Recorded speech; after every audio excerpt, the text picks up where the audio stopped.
Bonjour à tous, merci d'être présent pour cette petite retour d'expérience sur un projet personnel. Avant de commencer, j'ai une petite question pour la salle. Qui a déjà fait du machine learning ou entraîné un modèle dans la salle? Est-ce que vous pouvez lever la main? Ok. Donc, ce talk-là, je l'ai fait de manière un peu en mode un peu beginner. Il y a certaines parties sur le machine learning qu'éventuellement on essaiera de passer un peu plus vite pour se focuser sur le cœur du sujet.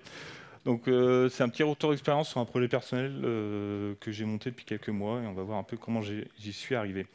Avant de rentrer dans les détails, je vais me présenter rapidement. Vincent Glubinski, je suis architecte logiciel chez Orange à Rennes, dans le département Data IA. On travaille beaucoup avec tout ce qui est traitement de la voix, on va le voir après. Et je suis interne, référent open source interne aussi chez Orange, et puis GDE sur les techno-web, et puis présent sur les réseaux sociaux et maintenir d'un dépôt GitHub aussi, un outil de génération de doc, pour ceux que ça intéresse. Je vais faire un petit disclaimer. La suite du talk, c'est ma vision en tant que... Moi, j'ai une formation de développeur, donc c'est ma vision du machine learning, de ce que j'en ai découvert, de ce que j'en ai pratiqué. Et j'ai certainement pas une formation de data scientist, donc voilà, c'est ma vision à moi. Il y a peut-être, normalement, il n'y a pas d'erreur, mais bon, l'idée c'était de présenter ça avec ma vision de comment j'ai réussi à faire ce que je voulais imaginer au départ avec ce concept-là et ces technos-là. Et certains sujets, on verra à la fin, sont pas traités parce qu'en gros, on est sur un POC qui marche très bien, mais qu'il faudra après optimiser pour en faire un vrai produit ou un vrai service derrière. Rapidement, le petit agenda de la présentation, on va parler d'abord notamment de la genèse, d'où m'est venue l'idée. Après, un petit focus sur la partie théorique, comment on apprend à lire aux enfants. C'est important pour avoir après derrière la construction et l'enchaînement sur la partie tout ce qui est modèle et l'entraînement de machine learning. Il y aura un petit focus aussi sur tout ce qui est speech to text, parce que vous allez le voir, c'est vraiment focusé sur la partie déchiffrage. Et puis, en tant que tel, le cœur du sujet, la construction du modèle et comment on est arrivé à un truc qui fonctionne pas trop mal. Alors, la genèse de l'idée, ça m'est venu un soir quand je faisais la lecture à ma fille.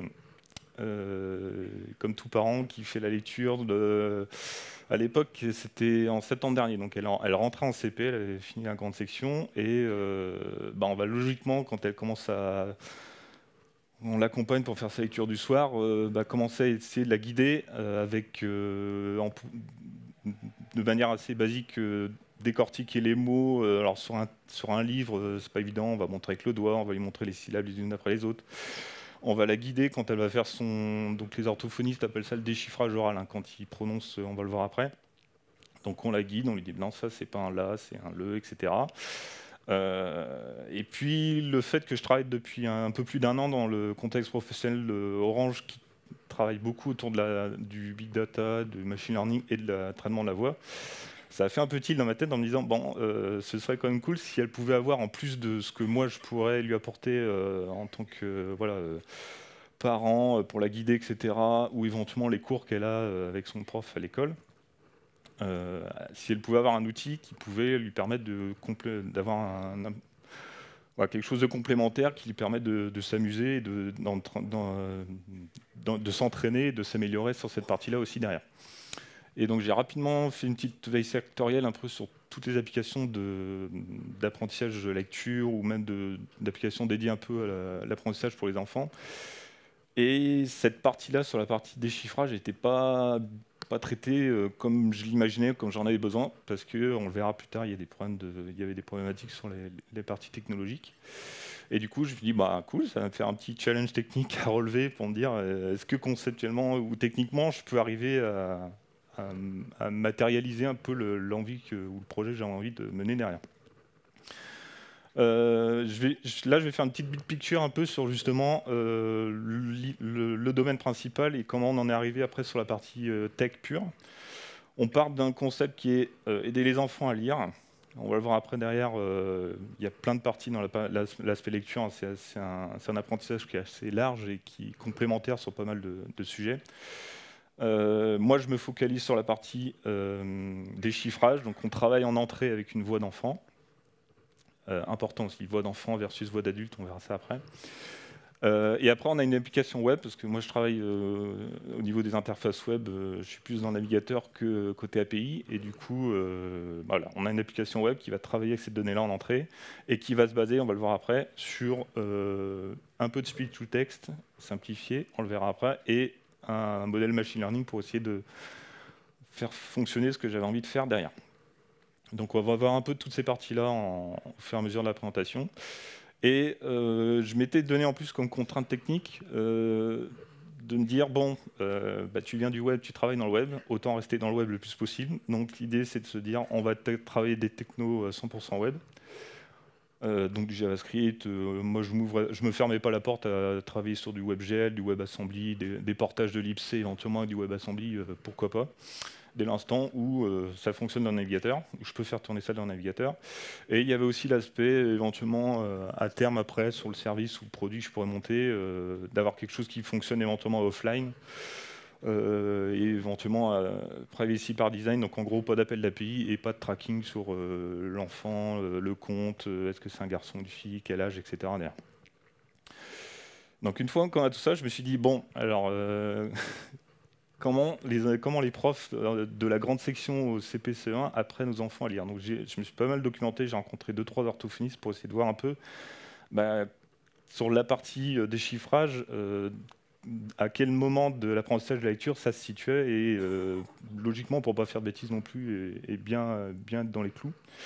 Alors l'apprentissage de la lecture chez les enfants, ça passe par globalement un processus en 7 étapes.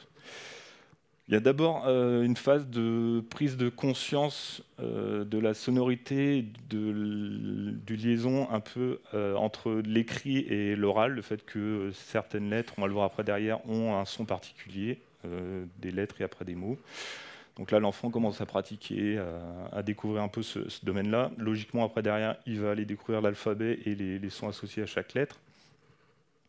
Et après, logiquement, on va passer petit à petit, de manière graduelle, à un niveau supérieur, c'est-à-dire on va lui faire comprendre que l'association son peut être liée à une lettre, et qui pratique après. Il y a tout un tas d'exercices là-dessus. Il y a toutes ces parties-là sont logiquement traitées dans toutes les applications sur l'aspect. Il n'y a pas que la parole, il y a aussi la partie orale, le fait d'entendre les sons, le fait de manipuler les lettres aussi pour les conceptuellement voir qu'elles ont des formes, etc. Il y a tout un tas d'exercices là-dessus qui sont très, très bien faits dans toutes les applications qui existent actuellement. Et il y a la partie fusion syllabique qu'on va voir après derrière, donc le fait de commencer à lier le son d'une lettre avec une autre lettre à côté, et puis de pouvoir constituer des syllabes. Et après, le niveau au-dessus, reconnaître après plusieurs syllabes les unes ensemble, ça devient des mots. Et après, une fois qu'ils ont compris ce déchiffrage-là sur les lettres puis les mots, on peut passer au texte, parce qu'en gros, ils arrivent à faire la liaison et la compréhension sur le sens le déchiffrage des mots, le sens des mots, et après dans les phrases, et du coup après à comprendre les textes bien comme il faut derrière. Moi du coup le projet, ça se focalisait plutôt sur ce qu'on a vu un peu dans l'intro, sur l'aspect déchiffrage, donc c'est plutôt sur la partie fusion syllabique, le fait de pouvoir, pour un mot donné, que l'enfant soit guidé ou qu'il comprenne bien qu'en gros, là, sur ce mot-là, par exemple, le CH, ça va faire un CHE, le A, ça fait un A, le T, ça fait TE, et après le E, le O, ça fait O. Donc après, qu'il associe, qu'il assemble tout ça petit à petit dans sa tête et dans sa manière de prononcer le mot derrière. Il y a une autre partie qui est de faire comprendre à l'enfant que, logiquement, dans l'aspect langue française, on va associer généralement une consonne et une voyelle. Donc il y a chaque consonne ou chaque voyelle a un son particulier, puis après on associe ça pour faire des syllabes qui sont cohérentes derrière, plus ou moins complexes, on va le voir après. Et logiquement après derrière, on l'a vu de manière graduelle dans la slide d'avant, que la langue française et que le français est logiquement segmenté en mots qui sont eux-mêmes segmentés en petits fragments sonores qui sont les fameux phonèmes, pour certains connaissent, ou plus généralement appelés les syllabes, qui sont des fusions de phonèmes en fait derrière. Donc une fois qu'on a vu un peu tout ça, on creuse aussi et ça me permettait d'essayer de commencer à comprendre comment j'allais pouvoir construire ce modèle de machine learning derrière et sur quoi il allait se baser. La langue française, elle est assez riche, et pour les enfants, par rapport à d'autres technos de speech to text qui travaillent dans d'autres langues, généralement ils commencent pas par le français quand ils font des moteurs de speech to text, parce que le français est beaucoup plus riche, on va le voir après. Les enfants, ils ont les 26 lettres de l'alphabet à découvrir. Après, il y a potentiellement 36 phonèmes associés, hein, que ce soit la partie voyelle, semi-voyelle ou les consonnes. Donc il y a déjà tout ça à prendre en compte et à découvrir, et à prononcer, et à essayer de déchiffrer petit à petit. Alors là, le phonème, c'est plutôt sur la partie phonétique, mais en tout cas, de les découvrir dans certains mots. Et après, il y a plus de 190 graphèmes associés derrière. Je ne les ai pas tous les remettre, mais en gros, vous voyez bien que le son O, vous le connaissez, peut se prononcer, peut s'écrire de plusieurs manières différentes, ou le son que, c'est pareil. Et donc ça donne tout un tas de combinaisons qui font que voilà, l'enfant, entre le début de CP et le fin de CP ou début de CE1, voire un peu avant déjà en grande section, va falloir que petit à petit comprenne que voilà, le AU c'est O, et le O tout simple, ça se prononce O aussi derrière. Donc là, tout ça, ça m'a permis de comprendre que voilà, sur le modèle que j'allais devoir créer, j'allais surtout me baser sur l'aspect phonétique, et d'essayer de rester concentré sur les quelques phonèmes ou graphèmes assez simples. Ou en tout cas, moi, pour l'aspect audio, de gérer les 190 graphèmes, c'est assez simplifié, parce que pour le O ou AU ou EAU, j'ai juste le son, la prononciation du son O à entraîner, et puis après, moi, techniquement, on le verra après dans l'appli, je suis capable d'associer ce son-là à ce graphème-là derrière. Alors après, du coup, j'ai fait un petit tour de comment fonctionne le machine learning. Moi, j'en avais jamais fait avant. J'avais regardé ou découvert quelques talks ou quelques applications de par-ci par-là, mais j'avais pas découvert le domaine, donc j'ai creusé un peu plus. Machine learning, donc on va le voir après, c'est une étape de l'IA. Je vais faire un petit focus rapide sur ce qu'on est capable de faire aussi chez Orange en termes d'IA, pour donner des cas pratiques que certains connaissent sûrement sur pas mal dans le domaine. Là, on est dans le domaine télécom. Chez Orange, c'est appliqué l'IA sur pas mal de secteurs, hein, que ce soit sur la partie technique, business, innovation ou support. On a tout un tas d'outils ou de services qui permettent d'améliorer un peu le fonctionnement de l'entreprise et de proposer des solutions ou des applications qui sont logiquement plus adaptées, plus performantes. Un petit exemple, un outil interne là, pour les centres d'appel, pour le pilotage et l'assistance sur les maintenances de fibres, en ajoutant toute une partie un peu pilotage et diagnostic avec de l'IA. Ils ont été capables de baisser les temps d'intervention, les temps de détection de fautes, de problématiques ou de problèmes, ou de panne, de manière assez drastique. Donc c'est des cas d'usage, on connaît tous maintenant, qui sont assez intéressants derrière. Donc là, voilà, pour un petit focus, on en fera un autre après derrière sur la partie speech to text, mais sur le fait que voilà, en entreprise, maintenant on est assez rodé pour utiliser l'IA au quotidien. Alors du coup, sur la partie machine learning, je vais passer assez rapidement, vu qu'a priori les 3/4 de l'audience connaissent déjà pas mal tout ça, hein. Donc sous-catégorie de l'IA, qui est logiquement basée sur des algorithmes qui vont essayer de découvrir des patterns. Donc ça, c'est assez important, on va le voir après derrière dans l'aspect speech to text, découvrir des motifs un peu récurrents dans les données sur lesquelles ils vont travailler. Et après, logiquement, hein, c'est toujours un peu la même étape. On prépare les données, on les sélectionne, on les prépare. On sélectionne un algorithme et là, c'est le travail du data scientist de savoir quel algo, quel modèle il va appliquer, quelle couche va y avoir dans le modèle, etc. D'entraîner l'algorithme ou le modèle, et après de l'utiliser dans un contexte bien précis, et éventuellement de l'améliorer en faisant des boucles de retrofit et du MLOps après derrière.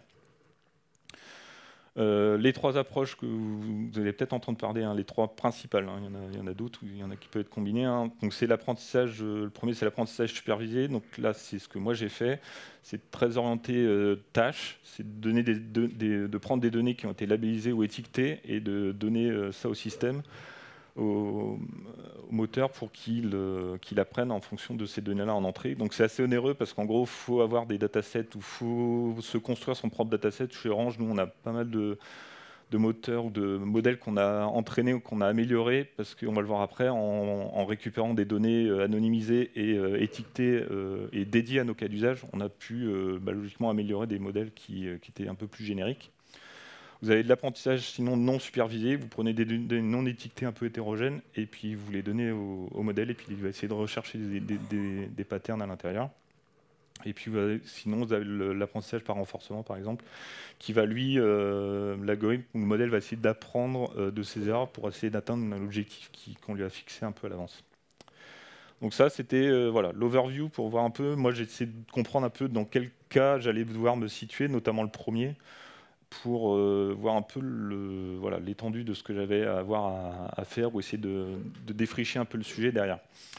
Logiquement, après, je me suis dit, bon, tu vas travailler avec une source de données qui est de la voix en entrée. Donc, logiquement, j'ai regardé un peu tout ce qui était speech-to-text. Donc, synthétiquement, comment ça fonctionne le speech-to-text? L'idée, c'est de donner un son en entrée au système, plus ou moins court. Alors moi, j'ai l'avantage, on va le voir après derrière, c'est que c'est des sons assez courts, mais on peut, si vous envoyez un son de 5-10 secondes ou une commande à Siri, etc., c'est des sons qui peuvent être beaucoup plus longs. Généralement, il passe un modèle acoustique là-dessus, on va le voir après derrière, qui va vous sortir premières informations, qui après vous allez transmettre à d'autres couches qui vont logiquement essayer de traiter la partie lexicale plus la partie langage pour essayer de détecter, de comprendre ce qui a été prononcé après derrière. Donc c'est très simplifié la vision qui est posée là. De manière un peu plus schématique, vous allez avoir une trace audio de votre son. Les paramètres acoustiques vont être extraits de manière séquentielle sur ce son-là. Il y a le premier modèle qui va du coup essayer de détecter et de trouver des cohérences en termes de modèle acoustique par rapport à ce qu'il a entendu ou ce qu'il a détecté auparavant. Et après, par rapport à ces entrées-là, vous allez repasser sur les deux phases suivantes qui vont petit à petit permettre en optimisant un peu les choses et en essayant de bien construire la partie lexicale et la partie langage, de détecter que voilà, entre le son initial et le texte final, bon, bah, il y a cette phrase-là qui a été prononcée avec, logiquement, comme chaque sortie éventuellement de modèle d'ASR ou de techno, un score de confiance sur ce qui a été détecté après derrière.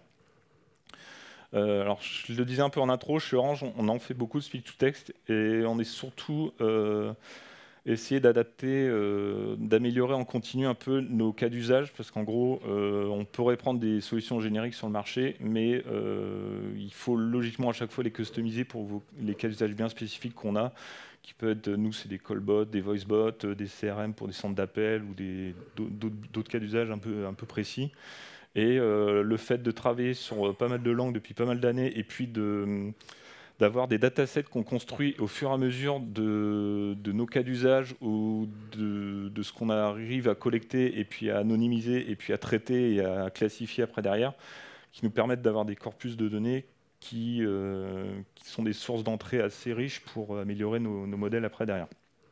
Et on arrive à des résultats en optimisant un peu les choses et en travaillant à des cas d'usage vraiment spécifiques là, par rapport aux autres services un peu plus génériques que vous pourriez utiliser parmi les gros cloud providers, on ne va pas les citer, mais d'autres, à des réponses ou des améliorations qui sont assez intéressantes derrière. Alors, dernier petit point, sur la partie speech-to-text, on a vu comment ça fonctionnait. Généralement, on prend de la voix en entrée. Et ben, moi, j'étais dans un cas d'usage un peu particulier, c'est que, en gros, les assistants vocaux que vous allez utiliser, ou les API, ou les services, sont logiquement développés et entraînés avec des datasets de voix d'adultes, donc de tout âge et de toute région du monde, suivant les langues que vous allez supporter dans votre modèle, dans votre service. Et les voix d'enfants, c'est pas du tout la même chose, parce qu'elles sont beaucoup plus riches vocalement parlant. On est plus dans les aigus. Ils ont des cordes vocales qui sont plus petites, ils ont un canal vocal qui est plus fin. Entre la grande section et le CE1, ils grandissent. Bref, il y a tout un contexte qui fait que, en gros, spectralement parlant, la représentation graphique là, entre la voix d'un adulte et celle d'un enfant de 4 ans, vous voyez que spectralement, il y a beaucoup plus d'informations derrière. Et ça peut être un avantage ou un inconvénient, on va le voir après derrière, c'est plus un avantage, mais c'est une contrainte qui fait que vous allez entraîner ou récupérer des features dans des images qui sont celles-là, alors que vous allez récupérer plus souvent des images comme ça après derrière, le modèle il va sûrement moins bien se comporter après derrière. Et Les autres cas d'usage, c'est que les assistants vocaux, là, si vous utilisez des assistants vocaux pour des voix d'enfants, pour des cas d'usage comme le mien, par exemple, qui sont de l'apprentissage, ben, vous ne pouvez pas vous permettre de vous tromper ou d'avoir des réponses qui ne sont pas bonnes ou des guidages sur ce que vous allez, le feedback que vous allez renvoyer aux enfants, parce que si on est dans une phase d'apprentissage et qu'on dit à l'enfant qu'il n'a pas bien prononcé quelque chose alors qu'il l'a bien dit, mais que c'est votre techno qui ne marche pas super bien, c'est un peu dangereux aussi derrière. Et puis une autre contrainte qui est un peu purement pratique, pragmatique, c'est que du coup, les datasets de voix d'enfants sont pas super disponibles, ou il n'y en a pas beaucoup. Parce que y a des contraintes réglementaires, puis l'aspect RGPD, puis le fait qu'on travaille avec des enfants, donc il faut les autorisations des parents versus des adultes qui sont un peu plus autonomes. C'est un peu plus compliqué à construire, mais c'est faisable, il y en a quelques-uns. Derrière, il y a certaines entreprises qui commencent à travailler un peu là-dessus, mais voilà, c'est des datasets qui ne sont pas évidents à mettre en place. Donc là, une fois que j'avais un peu tout ce contexte-là, je me suis dit, bon, en gros, je sais qu'il va falloir que je récupère, on va le voir après derrière, des données de voix d'enfants, que j'adapte un peu le modèle par rapport à tout ça, et d'essayer par rapport à tout ce contexte-là, à toute cette théorie-là, essayer d'arriver à construire le modèle derrière. Alors après, j'avais deux approches possibles quand j'ai commencé à regarder un peu tout ce qui est machine learning sur la partie un peu traitement audio, ou même construction d'un modèle au sens large. Soit je partais de zéro, soit je faisais tout ce qu'on appelle transfer learning, c'est l'idée de tirer parti de quelque chose qui a été fait auparavant, appris auparavant. Avec l'avantage, si je partais de zéro, c'est que éventuellement je pouvais contrôler totalement mon modèle, éventuellement en choisir un qui est assez adapté au traitement acoustique ou on va le voir après, la classification audio. Avec l'inconvénient que du coup, généralement, vous avez besoin de beaucoup plus de données pour entraîner un modèle qui part de zéro.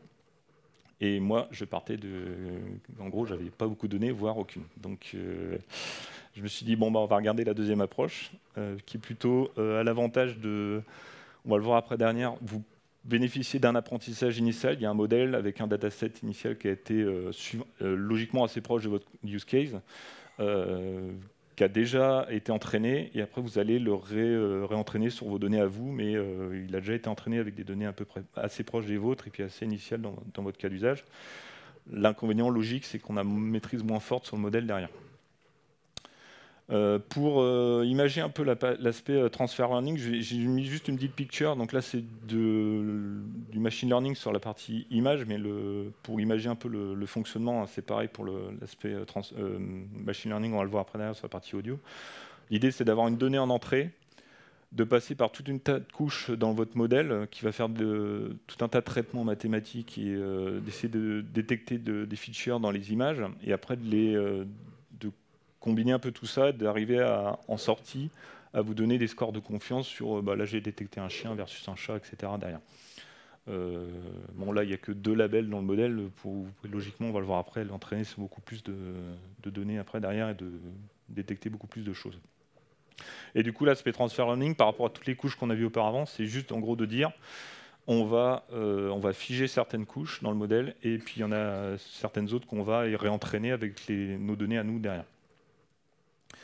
Alors du coup, une fois que j'avais commencé à regarder tout ça, je suis arrivé à une autre conclusion, c'est que par rapport à ce qu'on a vu auparavant et tout ce qui est ASR, speech to text, etc., moi, comme j'avais l'avantage de me focaliser que sur la partie prononciation syllabique, j'avais pas de phrases ni de mots à détecter, moi c'était juste des syllabes, donc c'était beaucoup plus court.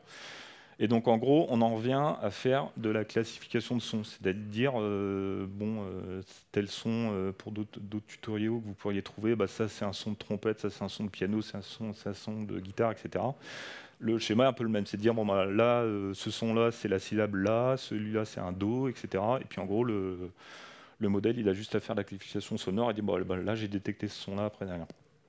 Et c'est logiquement un cas d'usage beaucoup plus simple que juste l'ASR derrière.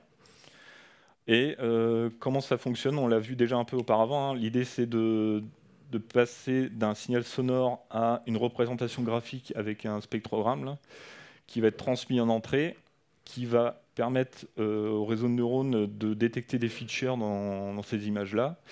et après de les classer, de les cataloguer, et puis de capable d'en sortir des probabilités entre, bah voilà, moi j'ai détecté, c'était, ouais, comme je disais, bon là c'est en anglais, hein, c'est des sonneries, c'est un klaxon, etc. Bon, l'idée c'est de donner des scores de confiance par rapport à ce qu'il a entendu après derrière. Alors, comme je dis, je faisais du transfer learning. Il fallait que je trouve un modèle initial qui était adapté à mon cas d'usage. Et il y en a un qui était à disposition, qui s'appelle le Speech Command Dataset, qui est fourni par Google depuis 2017, qui est basé sur 65 000 sons de 1 seconde de mots assez courts prononcés par des milliers de personnes, et qui a permis d'entraîner un modèle initial qui permet de faire la détection d'en gros de go, haut, bas, gauche, droite, etc. En anglais. Suite à ce dataset-là, du coup, j'ai dit, bon, on va le voir après techniquement, je me suis basé sur le framework de machine learning qu'on ne va pas nommer, hein, tout le monde a entendu parler de TensorFlow, et on va le voir après derrière, j'ai fait le choix de plutôt travailler en local sur mon poste en Python, et on va le voir après derrière, d'exporter le modèle et de pouvoir le réutiliser en JavaScript dans le navigateur. Bon, TensorFlow, on va passer rapidement, hein, c'est un framework qui est développé par Google depuis 2017, qui permet de faire soit des chaînes de MLOps assez complètes et des pipelines d'entraînement, de réentraînement de vos modèles de manière assez industrielle. Vous avez là un contexte d'usage éventuellement de vos modèles, soit côté API back-end avec du Python, soit en export en usage mobile ou IoT, ou en JavaScript, comme moi j'en avais besoin. Ils ont une petite cartographie qui est assez intéressante sur le site qui réexplique un peu bien les cas d'usage. Hein. Donc moi, finalement, j'ai fait le choix. Alors j'aurais pu le faire en full JavaScript, mais bon, je me suis dit on va rester sur du Python, ça fonctionne bien aussi. Je travaille en local sur la machine, j'ai tous les fichiers, il y a tout ce qu'il faut derrière. Donc moi, je suis plutôt resté sur le cas, je les charge et je traite les données, puis je travaille le modèle en local en Python, et puis après, j'ai fait l'usage, le déploiement dans le navigateur en JavaScript. J'aurais pu faire cette partie-là aussi derrière, mais bon, j'ai séparé cette partie-là. Le reste fonctionnera aussi derrière. Et l'avantage de l'export et de l'utilisation en JavaScript, c'est que le modèle TensorFlow, il sera utilisé dans le navigateur par par la stack TensorFlow.js, qui utilise en sous-couche le GPU et les API de WebGL derrière pour faire tous les entraînements ou les inférences après derrière. Et vous pouvez aussi éventuellement l'utiliser dans un contexte back-end si vous voulez faire une API en Node.js, ça fonctionne aussi derrière. Alors je l'ai dit tout à l'heure, je partais du principe que j'avais pas de données à dispo, donc de manière pragmatique, comment on fait? On va développer une petite interface web assez simple, vraiment super minimaliste, avec une API derrière qui tournait sur GCP, qui récupérait un son et qui le sauvegardait dans un dossier, hein. C'était aussi simple que ça. Et l'idée, c'était une petite interface web ultra simple avec les API web qu'on a à dispo pour enregistrer le son et envoyer le fichier natif Wave après derrière l'API. Et en gros, j'avais fait un jeu de syllabes assez simple, une 20 ou une trentaine de syllabes. Et en gros, j'ai fait tourner ça dans mon réseau, mon premier cercle, les copains, les collègues, etc., pour récupérer une quarantaine, cinquantaine d'enfants qui ont participé à cette petite collecte où, en gros, avec leurs parents, ils avaient juste à s'enregistrer en train de prononcer le son. Les parents avaient juste à vérifier que le son avait bien marché. Et puis après, ils appuyaient sur le bouton envoyer et ça postait sur l'API et terminé. Et moi, ça m'a permis de collecter des sons.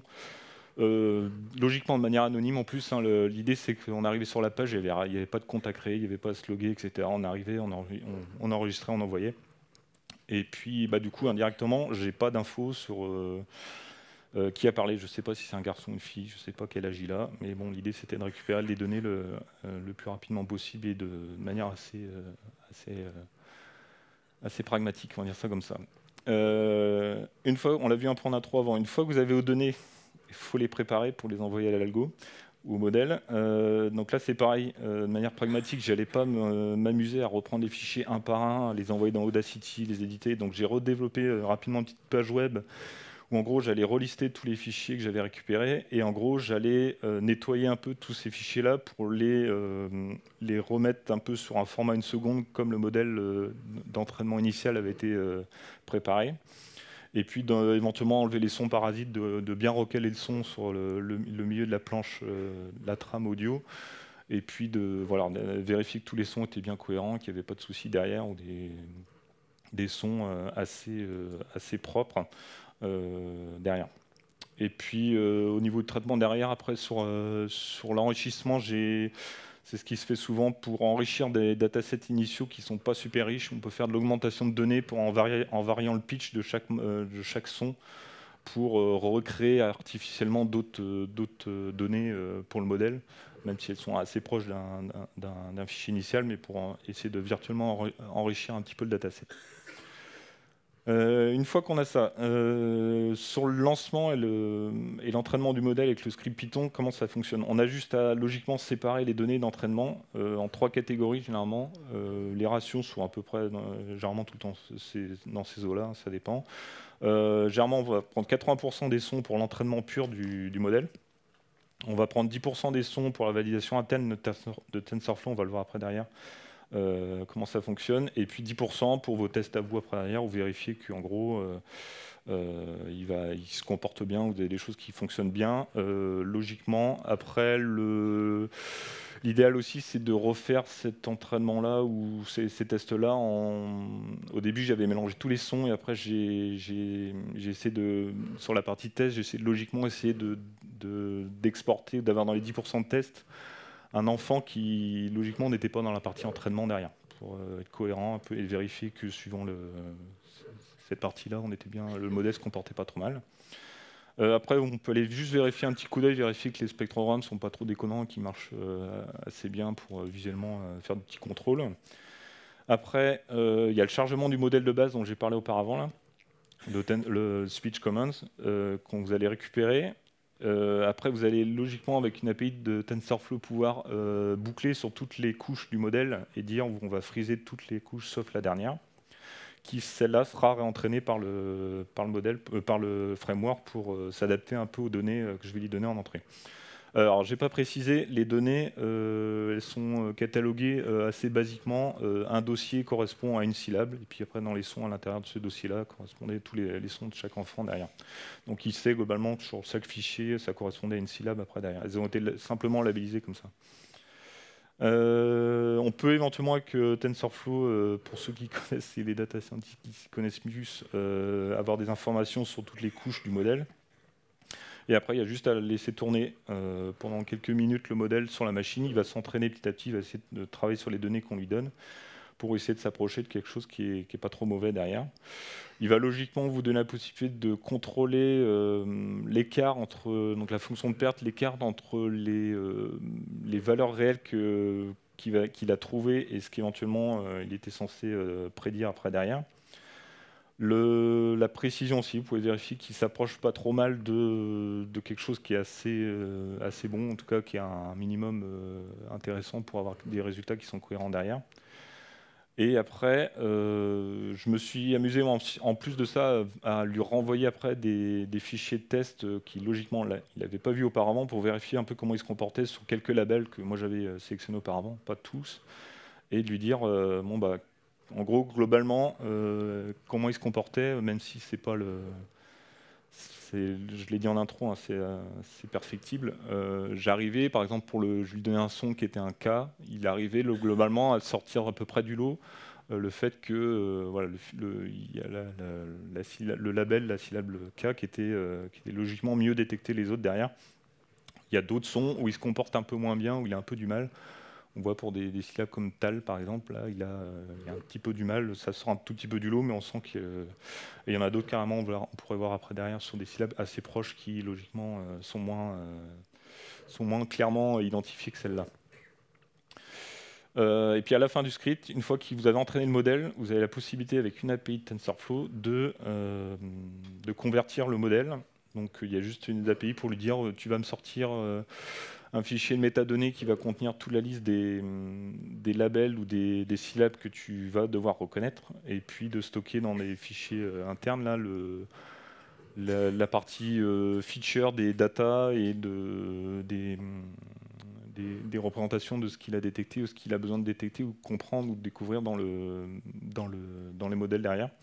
Et après, vous retrouvez avec 4 fichiers, dont 2 là, qui sont assez gros, là, quelques mégas, qui permettent de prendre ces fichiers-là, de les mettre sur votre serveur ou dans votre application web après derrière. Alors du coup, quand ça se passe après dans le navigateur, les gars de chez Google, ils ont bien fait le travail, ils ont fourni un package JavaScript qui permet de charger et de travailler avec ce modèle-là ou de ce cas d'usage-là d'apprentissage de commande vocale. Donc vous avez juste à lui dire bon voilà, les 2 fichiers sont stockés à cet endroit-là. Charge ces fichiers-là en entrée, puis après tu vas pouvoir commencer à travailler là-dessus. Il y a tout un tas d'API qu'on pourrait voir après derrière, mais l'idée c'est de simplifier le travail de pilotage et d'utilisation de ce modèle-là avec des API qui sont logiquement, on va le voir après derrière, assez simples dans l'esprit. Hein, c'est de charger le modèle, puis après de pouvoir lui dire bon bah tu vas travailler, tu vas écouter ce son-là et donne-moi les résultats, donne-moi les prédictions après derrière. Et après, conceptuellement, au niveau du fonctionnement de l'application web, au niveau du cœur de l'appli, c'est assez simple. Hein, on écoute en continu avec l'API GetUserMedia en JavaScript. On va se brancher sur le flux, le stream audio qu'on peut récupérer une fois que l'utilisateur a donné son accord. On va, à intervalles réguliers, aller extraire des paquets d'environ 1 seconde de ce stream-là. Et sur chaque paquet, on va... alors là, j'explique le fonctionnement de la partie Speech Commands, hein, mais en gros, il va récupérer les informations de fréquence audio du son. Il va en créer un spectrogramme avec les API de TensorFlow et la représentation qui est demandée par le modèle en entrée et qui avait à peu près les mêmes API qui avaient été utilisées pour l'entraînement du modèle. Et après, vous avez juste à transmettre ce spectrogramme-là au modèle et il va vous redonner après derrière, à intervalles réguliers, il va vous dire, bon, bah, en gros, sur ce que tu m'as envoyé, soit j'ai trouvé quelque chose, soit j'ai rien trouvé, soit sur ce que j'ai trouvé, je vais dire les scores de confiance entre telle ou telle syllabe, j'ai retrouvé ce son-là. J'ai un score de confiance qui est plus important sur cette syllabe-là que sur une autre derrière. Et en gros, après, sur l'usage, une fois que vous avez cette couche-là de récupération d'informations, vous pouvez faire tout ce que vous voulez, en gros. Et donc, là, on va voir les cas d'usage, mais après, vous pouvez rajouter des couches d'interprétation, des couches d'optimisation pour guider un peu, suivant vos cas d'usage après derrière, ce que vous avez fait derrière au niveau entre le son en entrée et la prédiction que vous avez récupérée avec le modèle. Alors du coup, après, qu'est-ce que ça donne en termes de résultats? Alors j'ai des petites démos, j'ai des vidéos, parce qu'en gros, j'ai épargné le fait de venir faire le support Televox à ma fille, mais je l'ai enregistré du coup en train de faire les petites démos de l'application.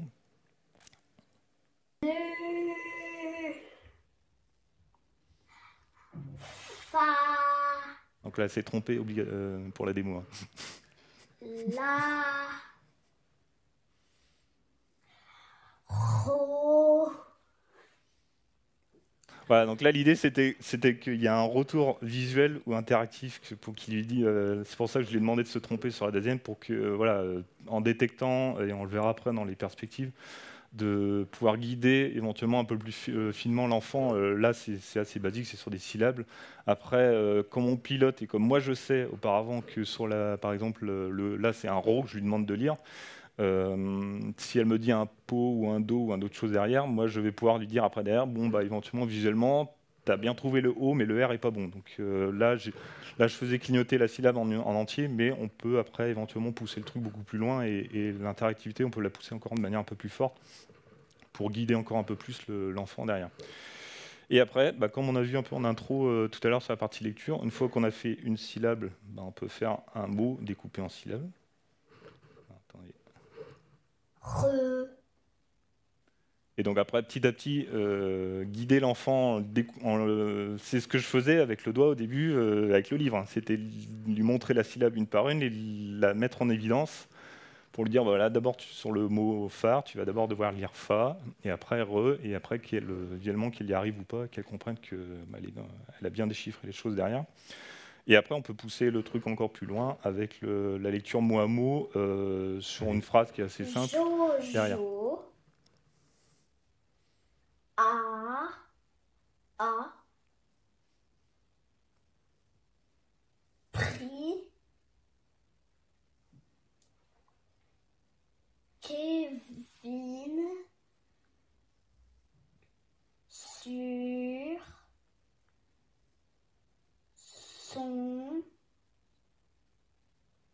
Do. Voilà, donc l'idée finale c'était ça, c'était d'arriver à quelque chose, donc il faut l'améliorer parce que c'est quand même assez lent la lecture mot à mot, s'il pouvait avoir quelque chose de plus fluide ce serait mieux, mais voilà, l'idée finale c'était d'arriver à ça. Et après au niveau des perspectives, logiquement après il faudrait scaler le modèle, mais vraiment à l'échelle de ce que j'ai vu présenté en intro, c'est de pouvoir supporter 90%, voire 95, voire 100% des syllabes de l'alphabet, ou de la partie langue française, pour qu'on puisse vraiment leur faire apprendre vraiment tout le spectre de syllabes. De rajouter, j'en parlais un peu avant, une couche d'adaptation côté applicatif pour pouvoir guider l'enfant, ce que j'expliquais, hein, pouvoir le corriger, détecter qu'est-ce qu'il a bien prononcé ou déchiffré sur la syllabe, parce que là j'avais pris des syllabes simples, mais il y en a des plus complexes, il y en a des avec 3 lettres éventuellement, etc. Donc c'est des choses qui ne sont pas évidentes. Il y a de la détection de dyslexie phonologique qui pourrait être faite aussi après derrière, petit à petit, si on est capable, si on sait ce que doit lire l'enfant et si on récupère les infos sur, voilà, il s'est régulièrement trompé sur tel type de syllabe, sur tel déchiffrage, etc. On peut éventuellement faire des détections, essayer soit de le guider un peu mieux, soit de lever des warnings si c'est utilisé dans un cas d'usage, par exemple, avec des orthophonistes, par exemple, pour corriger ou détecter un peu plus tôt cette partie-là. Et logiquement, les enfants, il n'y a que les jeux qui marchent pour l'aspect applicatif, donc il faut gamifier à mort le parcours enfant pour avoir quelque chose qui soit moins scolaire et qui permette d'avoir un truc un peu plus fun, un peu plus sympa à utiliser. Alors en bilan, moi j'ai toujours sur mes side projects fait cette approche-là, c'est de dire j'ai testé, sur ce projet-là, je me suis planté plein de fois, il y a des trucs qui n'ont pas marché, j'ai mis ça de côté pendant quelques jours, voire quelques semaines des fois, parce que la frustration de ne pas arriver à faire ce qu'on veut, et puis finalement, en se renseignant, en discutant, en testant d'autres choses, en tombant sur des pointeurs sur Internet, on arrive à changer d'approche et à apprendre, et puis à corriger et à arriver à faire ce qu'on veut. Moi, j'ai découvert le domaine machine learning, un domaine qui est assez passionnant et qui est super riche et qui s'enrichit tous les jours avec des trucs bluffants, là, comme j'ai découvert OpenAI avec leur API de génération de texte là, de manière automatique, c'est des trucs assez bluffants. Et moi, mon simple niveau avec mon petit dataset, c'était vraiment rien par rapport à ce qu'ils arrivent à faire. Et puis techniquement, c'est une super aventure parce que d'arriver techniquement à conceptualiser quelque chose qu'on a eu en tête et d'arriver à le faire marcher, c'est juste du bonheur après derrière. Alors, je vous ai mis un petit pointeur sur un service qui est proposé par Google de manière gratuite. Hein, c'est juste assez bluffant ce qu'ils ont réussi à faire. C'est un service qui s'appelle Teachable Machine, qui en gros refait visuellement dans le navigateur ce que je viens de vous montrer avec du script Python et puis un terminal et puis des fichiers, etc. Et tout. Vous pouvez dans le navigateur, donc en gros indirectement, là vous faites que du transfer learning, vous n'allez pas apprendre un modèle de zéro. Il y a un modèle de transfer learning sur l'aspect détection de son et puis la partie détection d'images aussi derrière. Vous pouvez lui envoyer tout un tas d'images, les cataloguer en live en disant là ça va être là c'est un chat, là c'est un chien, là c'est etc. un oiseau. Et après entraîner le modèle en live dans le navigateur, le faire tourner, le vérifier que ça marche bien, et puis éventuellement l'exporter derrière ou le réutiliser dans un autre contexte. Et pareil pour le son, hein. Là vous pouvez enregistrer en live avec le micro ou uploader des fichiers et pouvoir, pareil, entraîner et vérifier, arriver à faire facilement. Et après, vous allez sur le site, ils ont des démos d'artistes qui ont réussi à faire des trucs assez sympas super rapidement, sans se prendre la tête à essayer d'apprendre et à faire du machine learning après derrière. Donc voilà, j'ai fini. J'ai une petite minute 30 pour les questions si vous avez besoin. Merci.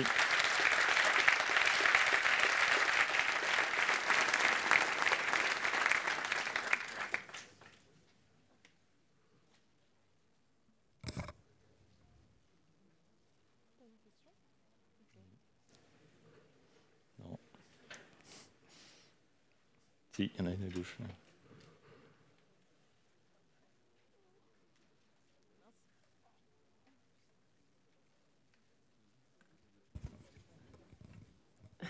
Merci. Je me demandais juste le temps. Combien ça a pris pour faire tout ça? Parce que plusieurs, des enfants. C'est une heure ou deux le soir, un peu de temps en temps le soir chaque semaine. Donc ouais, à partir de septembre, voilà, plusieurs heures, plusieurs dizaines d'heures, mais bon, c'est un POC, hein, c'est un truc avec quelques données, puis un modèle qui marche. Il faudrait, pour le mettre, ce que j'ai dit alors, pour le mettre à l'échelle et faire un truc qui marche bien, il y aura encore plein d'heures de collecte de données, d'entraînement après derrière et d'optimisation à faire.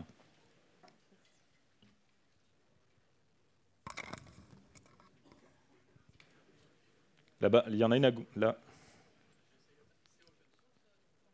Non, mais je peux. J'ai pas encore eu le temps de l'open sourcer, mais je peux. Il n'y a pas de souci. Tu me pinges sur Twitter et puis je vais essayer de prendre le temps de. Ouais, le dataset normalement, ce que j'ai prévu aussi, c'est que non seulement le code, etc. Il n'y a pas de souci, mais c'est plus l'aspect dataset. Comme j'ai été assez frustré de ne pas en trouver, quand j'arriverai à je suis en train de monter la plateforme de collecte de données un peu plus riche là sur toute la partie phonème, et après, une fois que j'aurai fait le dataset, que j'aurai récupéré pas mal de données, je l'open sourcerai parce que si on peut en faire partie d'autres personnes, il n'y a pas de souci. Merci pour le talk aussi. Pour les données, en l'occurrence, c'était ma première question. Elle est où là, C'est ici. Ah ok, merci. Pour les données, du coup, merci, c'était la première question. La seconde, c'est, étant donné que la communauté a l'air assez petite, d'après ce que vous nous avez dit, est-ce que c'est aussi une intention de potentiellement créer une petite communauté open source Alors, j'ai dit petite, elle n'est pas petite. J'ai pas trouvé de dataset parce que l'aspect traitement de voix pour les enfants, ça se fait, hein, il y en a, mais il n'y a pas beaucoup de datasets là-dessus. Tu vas trouver quelques datasets, notamment l'Université de Lyon, mais c'est des discussions entre des adultes et des enfants où ils vont lire des textes, etc. Mais du coup, c'est des sons qui est assez long, je te le disais tout à l'heure, moi, c'est des phrases, etc. Moi, j'avais besoin de syllabes, des trucs super courts. Donc, à part me palucher tous ces sons-là et extraire les syllabes une par une, j'avais pas envie de me perdre mon temps là-dessus. Du coup, j'ai pris l'autre approche, quoi. Mais non, il y a sur l'aspect machine learning, traitement de voix, il y a pas mal de. Et ça j'en doute pas, mais est-ce que du coup c'est votre intention d'argumenter un peu plus la communauté chez les enfants dans le traitement de voix et potentiellement faire plus de datasets, comme vous dites Oui, idéalement. Parce qu'en gros, il y a une entreprise française qui en fait pas mal et il y en a une autre irlandaise. Et la boîte irlandaise, pragmatiquement, elle a dit d'abord on va faire l'anglais, après l'espagnol, après l'allemand, puis le français, on verra plus tard. Parce que, je disais tout à l'heure, la richesse de la langue française fait que c'est pas leur intérêt d'abord de travailler là-dessus. Mais ouais, il n'y a pas de souci. Le but, c'est un peu ça éventuellement après derrière. Voilà. Merci. Bonne journée.